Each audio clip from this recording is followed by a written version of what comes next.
l'émission Cophosité. Nous continuons nos études sur le Lévitique. Aujourd'hui, nous allons découvrir quelque chose d'important. Dieu s'est engagé envers nous par son Fils Jésus-Christ. Sommes-nous prêts à nous engager vis-à-vis de Dieu? Nous allons discuter avec Evie et Carole. Et Evie nous fera la première prière. Inclinons la tête pour la prière. Seigneur mon Dieu, nous te remercions pour cette opportunité que tu nous donnes de nous réunir autour de ta parole. Sois avec nous et chacun de ceux qui regardent cette émission. Au nom de Jésus, pour ta gloire. Amen. Amen. Alors, êtes-vous engagé? Oui. À bien des égards. C'est ça. Aujourd'hui, qu'est-ce que l'engagement? Est-ce que c'est toujours d'actualité pour les jeunes, pour tout le monde, ou c'est un mot un peu passé aux oubliettes, on n'entend plus, s'engager, pourquoi faire?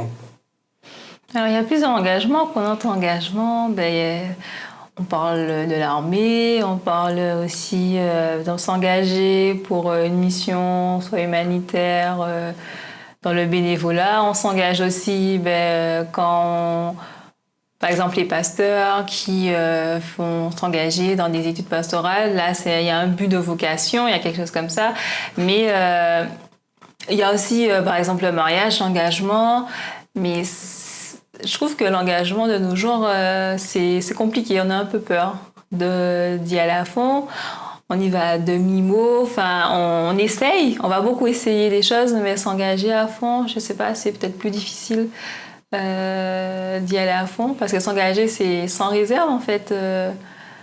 On donne tout et ça, je pense que c'est de plus en plus rare parce qu'on a peur et puis on veut juste savoir si ça va bien se passer avant d'y aller, quoi. Et puis non seulement, effectivement, elle disait que s'engager, c'est se donner à fond, mais je crois aussi que dans l'engagement, ce qui fait peur, c'est la durée. Parce qu'en général, quand on s'engage, ça implique justement longue durée.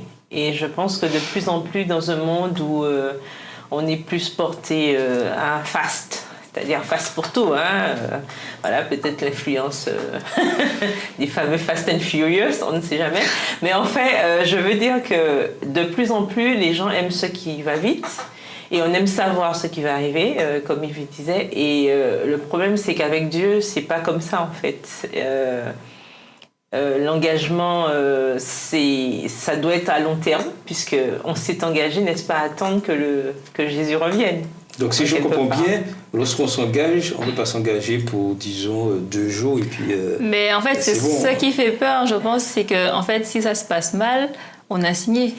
Donc même si, c'est comme quand on s'engage on signe un contrat, on s'engage à faire telle chose, et puis entre-temps on voit qu'on s'est trompé, que finalement c'était pas ça, et puis que finalement on s'est fait un peu avoir, on veut se dire, je veux me retirer, je veux plus, quoi. Mais c'est pas possible parce qu'on a signé, il y a un contrat qui lie les deux parties, et du coup on est un peu pris au piège, et je pense qu'on a un peu peur de ça en fait. Oui, ça c'est la grosse théorie, parce que lorsqu'on regarde aujourd'hui dans la société, les contrats ne sont pas faits pour durer. On peut prendre un exemple dans le sport, par exemple le football, des footballeurs signent un contrat, ils s'engagent avec une équipe, l'année suivante, même s'ils sont là pour 3-4 ans, ils partent. Voilà, c'est donc, ça. On a l'impression qu'aujourd'hui, le mot engagement... ça tombe en déliquescence. Oui, ça tombe en déliquescence. Même pour ceux qui vont à l'armée, quand on s'engage dans l'armée, si on part, on déserte. Donc forcément, il y a le sens où en fait, on n'a pas le droit en fait, de... Par exemple, c'est quand on s'engage pour 1 an, par exemple, un contrat téléphonique. Si au bout de 2 mois, je vois que ça passe pas, jamais j'arrive à joindre le service client, je veux plus. Sauf que c'est pas possible, en fait. Il faut payer les 10 mois restants, parce que je dois à l'opérateur les 10 mois restants, même si je veux plus être avec eux. Parce que j'ai signé pour ça, même si finalement, ça me plaît pas, quoi. Et c'est ce qui fait peur. C'est pour ça que je pense qu'il y a des contrats sans engagement, en fait. C'est des sans engagement. Tu vas 1 mois, et puis si tu veux plus, finalement, tu peux dire j'arrête.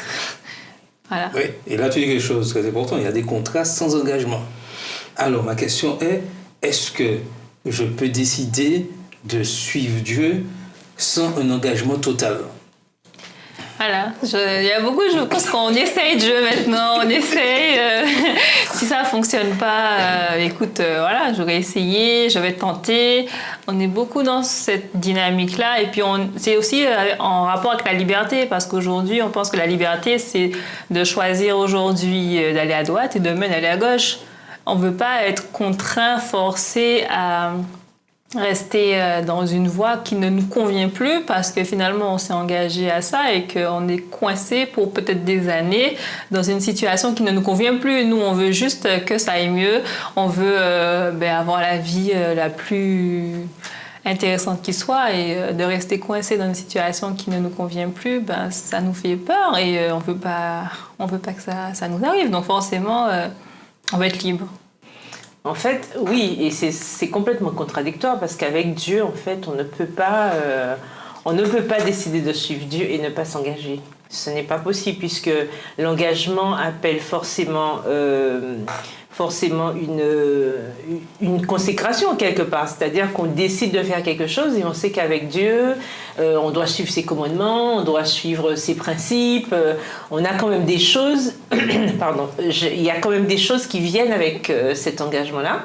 Enfin, avec cette décision de suivre Christ, et on ne peut pas décider justement, ah ben oui, j'aime Dieu, je veux le suivre, par contre j'ai envie de faire un petit peu comme je veux, lundi on fait comme ça, mardi ce sera autre chose, mercredi c'est un autre jour, jeudi on ne sait pas encore, vendredi c'est un peu loin, samedi on verra.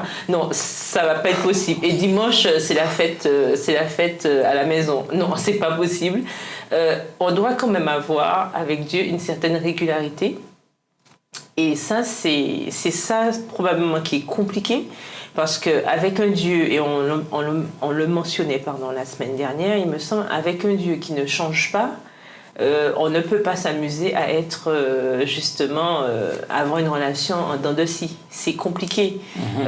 Alors on imagine dans une relation, il y a un qui reste fidèle, qui est tout le temps là, qui répond aux attentes et tout, et puis l'autre, au fil de l'eau, un jour je suis avec toi, un autre jour je suis avec quelqu'un. Non, ça va pas être possible.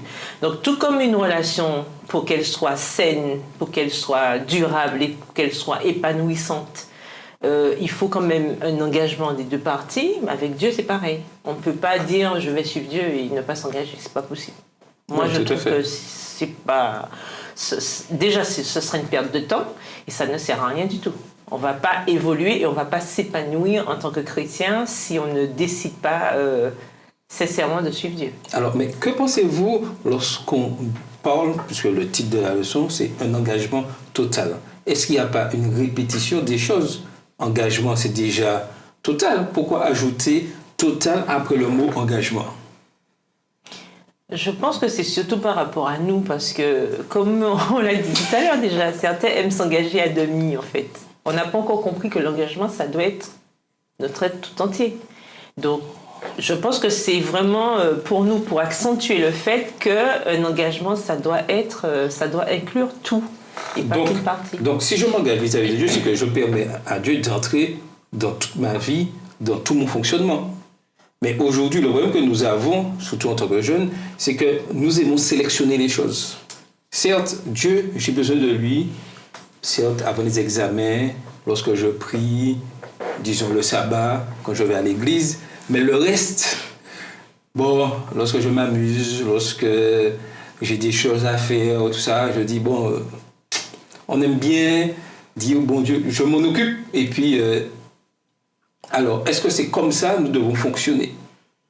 Mais comme disait Carole tout à l'heure, le contrat qu'on va faire, ça implique comme disait, dans la Bible, on voit une alliance que Dieu prenait avec Israël. Donc dans l'alliance, il y avait des lois, des ordonnances, et aussi il y avait si ça se passe comme ça sera comme ça.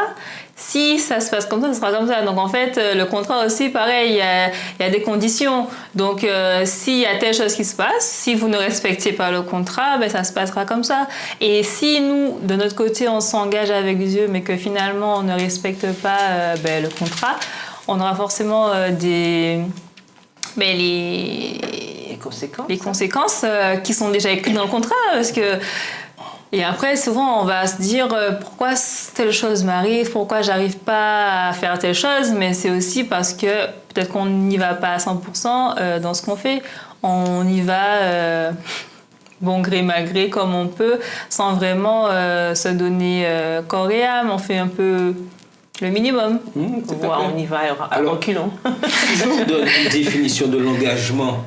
C'est ne rien retenir, un sacrifice entièrement consumé par le feu, notre holocauste et une entière consécration. Vous dites quoi? Qu'on n'y est pas encore. En tout cas, on fait tout pour. Oui, mais si on n'y est pas encore, comment y arriver? Parce que, prenons la première partie de l'engagement. Ne rien retenir. Ça veut dire quoi, ne rien retenir? C'est tout donner à Dieu. Tous les aspects de notre vie doivent être confiés à Dieu. Parce que des fois, on garde un peu ce qu'on aime faire. Par exemple, j'aime certaines choses que je sais que Dieu n'aime pas forcément. Mais bon, je me dis, je fais ça pour Dieu d'un côté. Et puis d'un côté, je garde ce que j'aime. Donc les deux ensemble, ça fait un petit pourcentage de consécration et d'engagement qui est acceptable.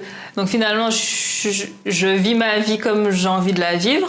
Et puis à côté, je donne un petit peu à Dieu du temps, un petit peu de temps pour chanter, pour prier de temps en temps. Et je me dis, bon, c'est suffisant pour être acceptable, pour être engagé. Sauf que Dieu, lui, il demande en fait qu'on puisse obéir sur tous les plans. Donc s'il nous dit de délaisser certaines choses et qu'on ne le fait pas, on n'est pas forcément engagé à 100%, on n'est pas engagé parce que ça nous fait mal. Et comme on ne veut pas avoir mal de perdre ces choses-là, ben, du coup, on ne le fait pas. Et on fait ce qui nous fait pas mal, genre chanter, prier, ça, c'est pas compliqué. Entre guillemets, parce que oui, c'est ça. Mais délaisser les choses qu'on aime, faire des choix qui sont difficiles. Par exemple, je prends l'exemple de quelqu'un qui travaille et puis qui a un appel de Dieu pour la mission, je sais pas, et qui doit laisser son travail bien placé, bien rémunéré. Et il sent vraiment que c'est Dieu qui le pousse à faire ça. Et il a des enfants à côté, il a un loyer à payer, il se dit mais ça risque de faire mal tout ça. Comment je fais pour abandonner, pour tout consacrer à Dieu, pour m'engager totalement, parce que je suis sûre que c'est Dieu qui m'envoie. Et à d'autres échelles, c'est pareil. Dieu nous appelle à lui faire confiance sur certaines choses. Et des fois, nous, on ne veut pas s'engager totalement parce qu'on a peur. On aime aussi notre confort. Et ce n'est pas un engagement total. Parce que comme tu disais tout à l'heure, si vous êtes mariés et que finalement Carole dit « Ouais, mais ça... Ouais, je veux pas... Je peux faire que des trucs faciles, mais ça... Non, je peux rien faire pour toi. Sur ce plan-là, c'est désolé.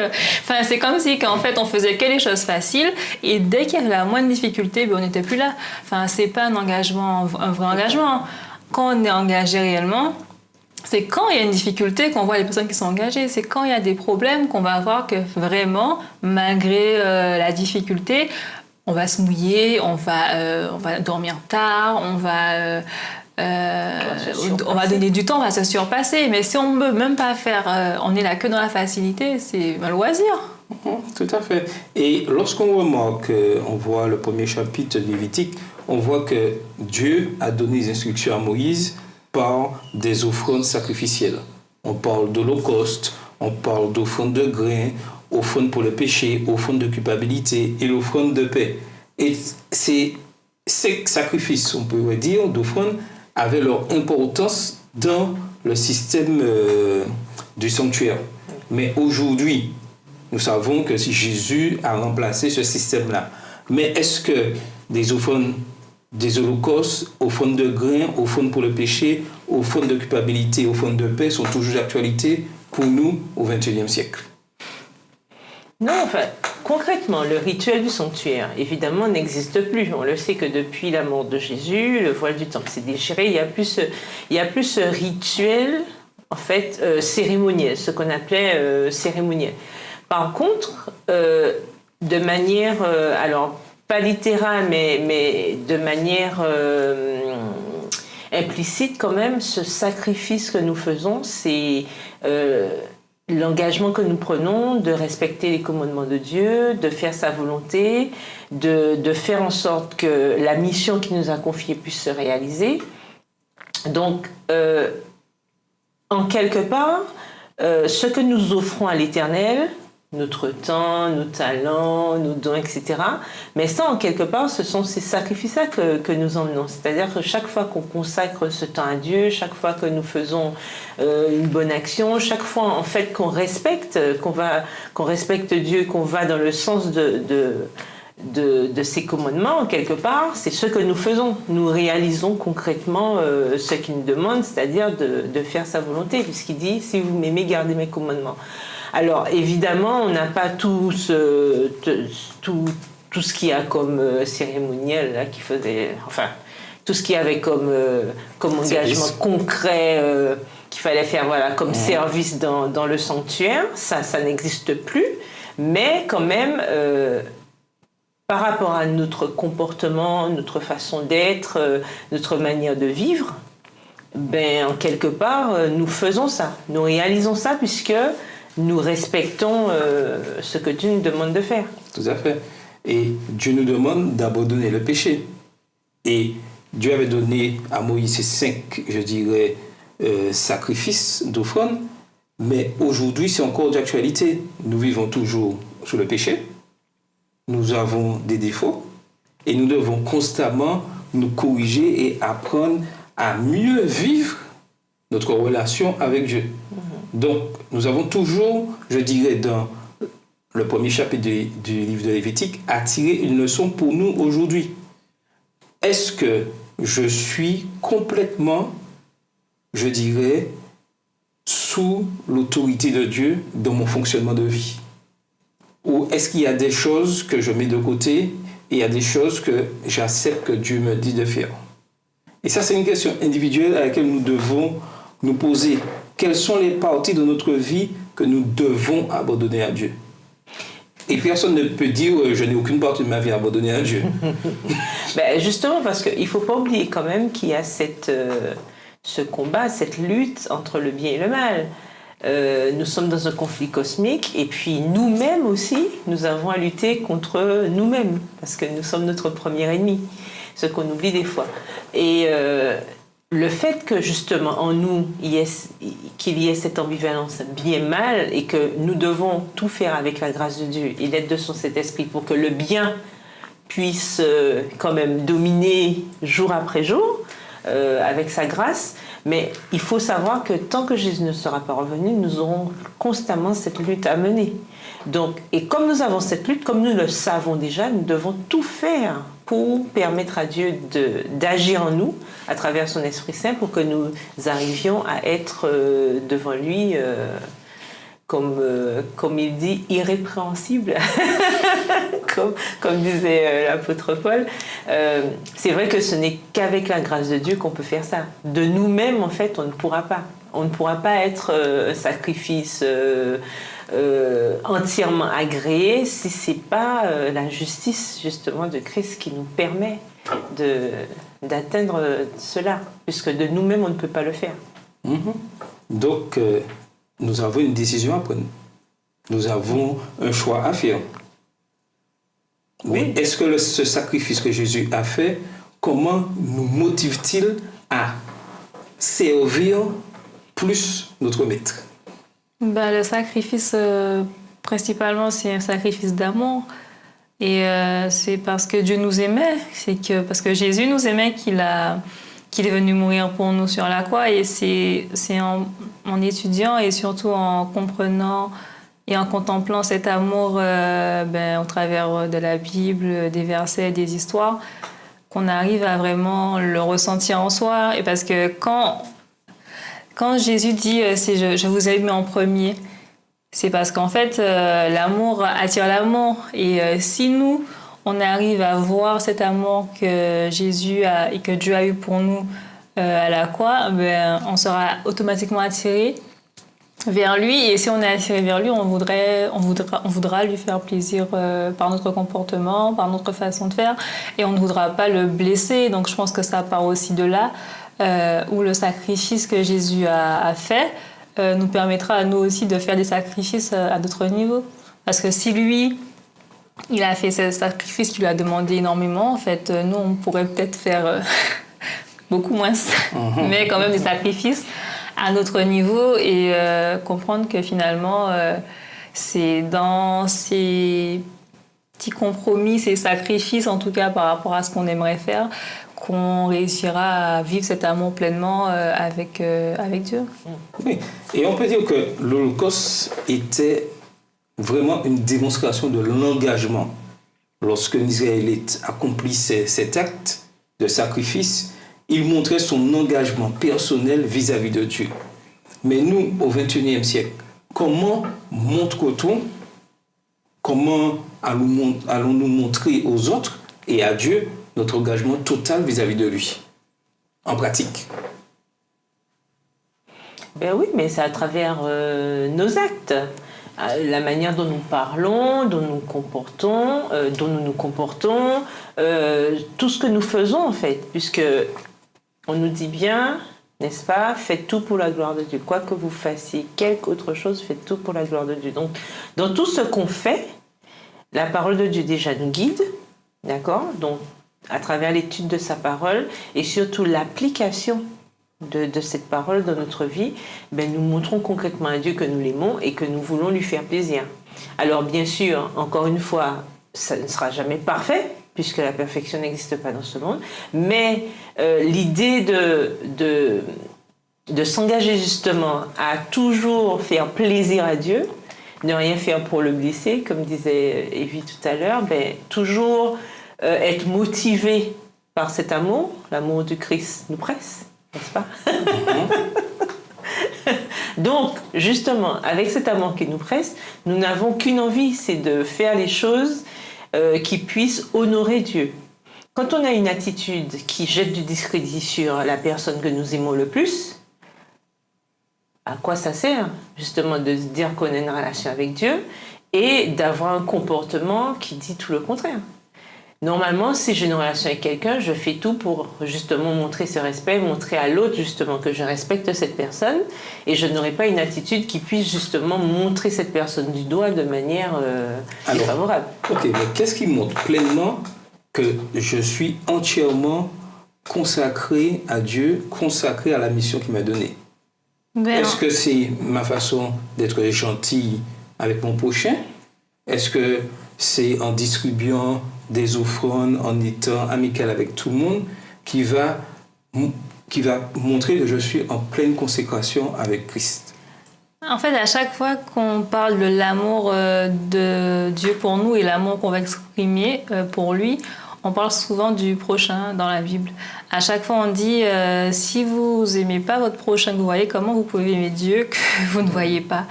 Pareil, dans 1 Corinthiens 13, il dit c'est bien de prêcher, c'est bien de distribuer des priorités, c'est bien de faire la mission, c'est bien tout ça.